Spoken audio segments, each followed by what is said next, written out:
Hey guys.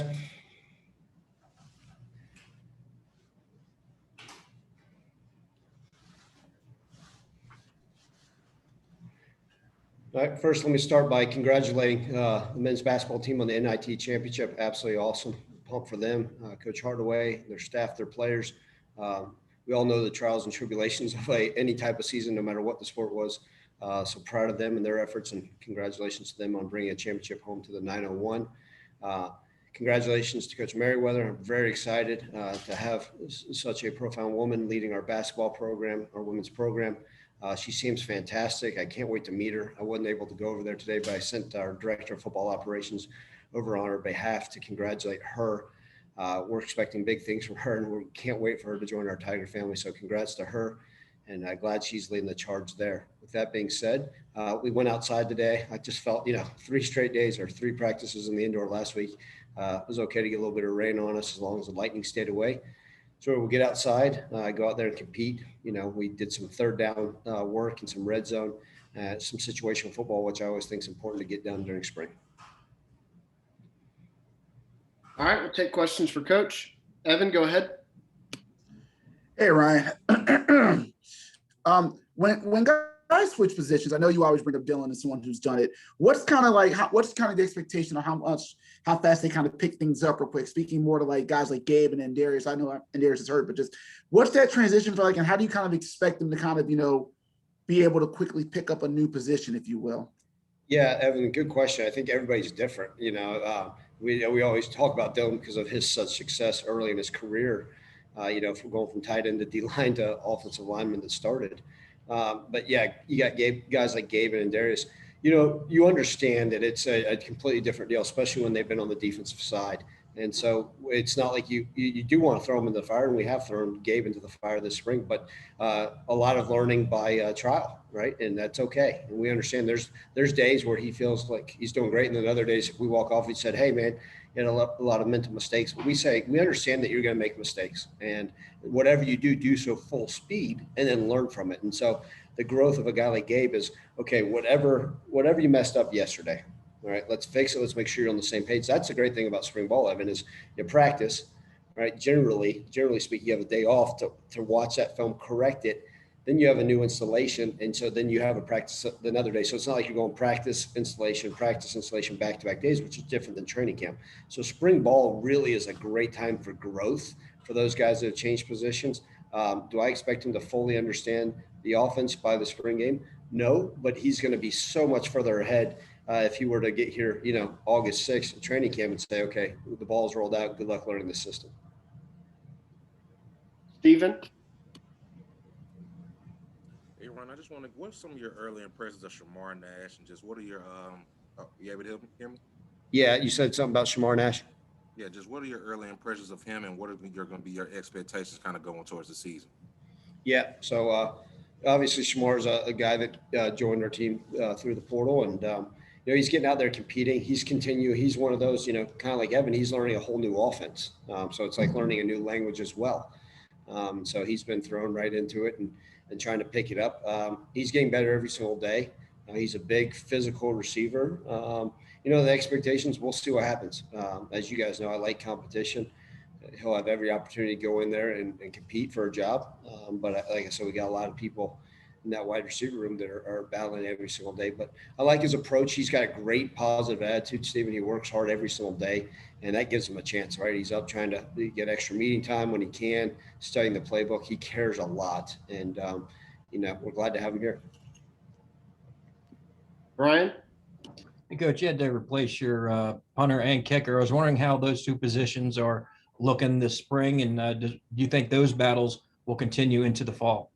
Yeah, Brian, the plan is we're letting them all go and kick, and we're throwing the ball out there and seeing who can do what. In fact, we chart it, and at the end of practice, we actually let the guy who kicked the best kick the game-winning field goal in front of the team, right? So that kind of is a way to put a little pressure added on them, but also gives me an idea. I can look at the charting of who does it, and same with the punting.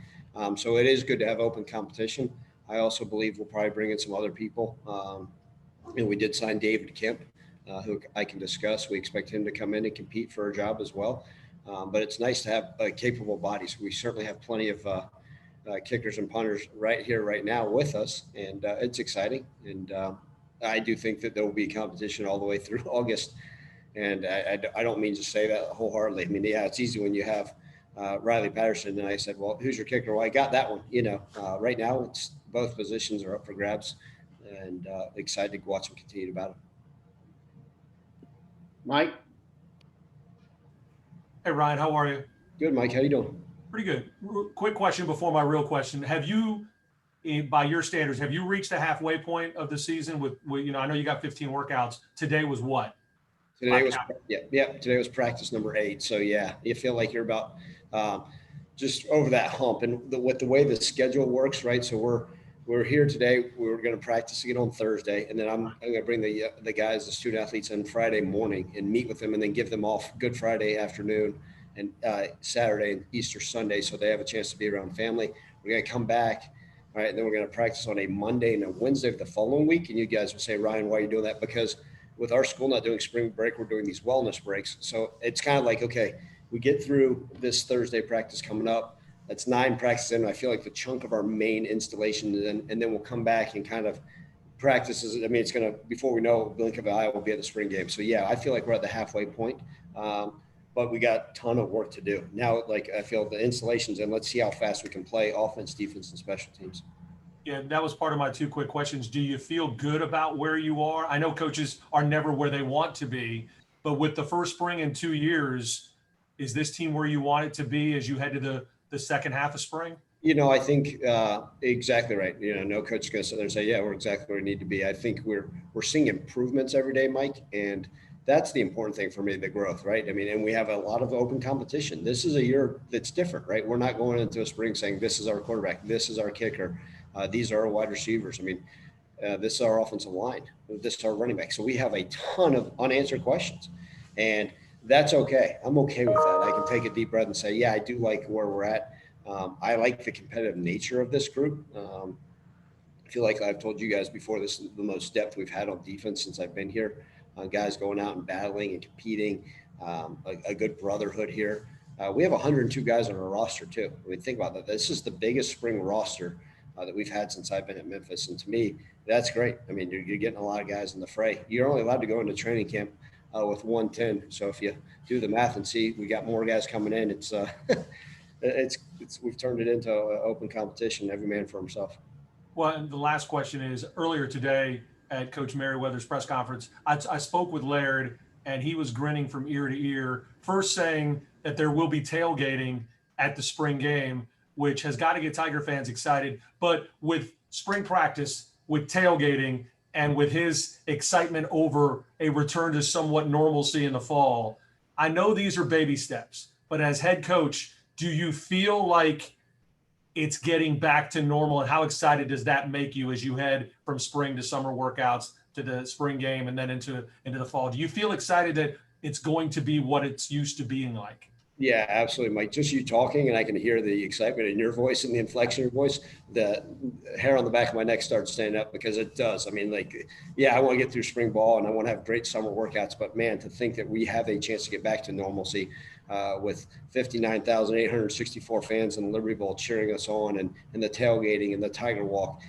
That's what makes college football so much fun. It's the people, it's the fans, and we have such great tradition here.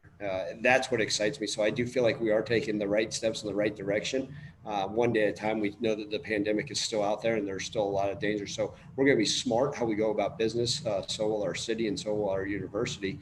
And if we feel safe to return to normalcy, I think we will. But I do feel like we're heading the right direction. And it puts you talked about Leonard having that big grin on his face. I've kept one on myself too, and just it's such a joy just to even get out there and do spring football. I mean, I don't take every single day that we're out there. I don't take it for granted, because I promise you guys, like this time last year, we were all sitting there via Zoom saying, "All right," and I'm excited. Believe me, I know you guys may not think so. Steven, Evan, Brian, Mike, I want you guys out here. I want y'all to look, see me face to face. I do want to see your beautiful faces in person. So hopefully sooner or later. Kudos to knowing the occupancy at the Liberty Bowl, by the way. So hats off to you. Yeah, absolutely. All right, Evan, last question for Coach. I guess I'm going to be asking kind of similar from Mike. What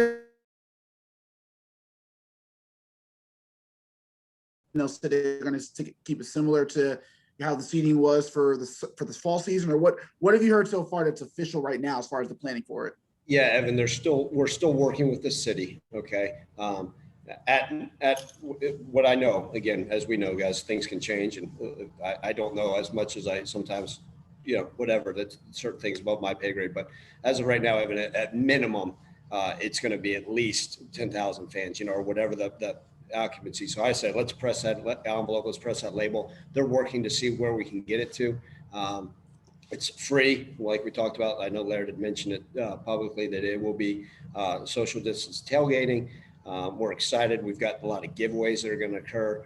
I think it's going to be awesome. We want to rock this thing out. We're going to have some different surprises at the spring game. A lot of different guests, former NFL players that will be there. It's going to be an exciting time. And I think for this may be the opportunity to have the biggest crowd for a Memphis sporting event or a university event, in a long, long time. You're talking almost, at least 365 days. So that's huge to me.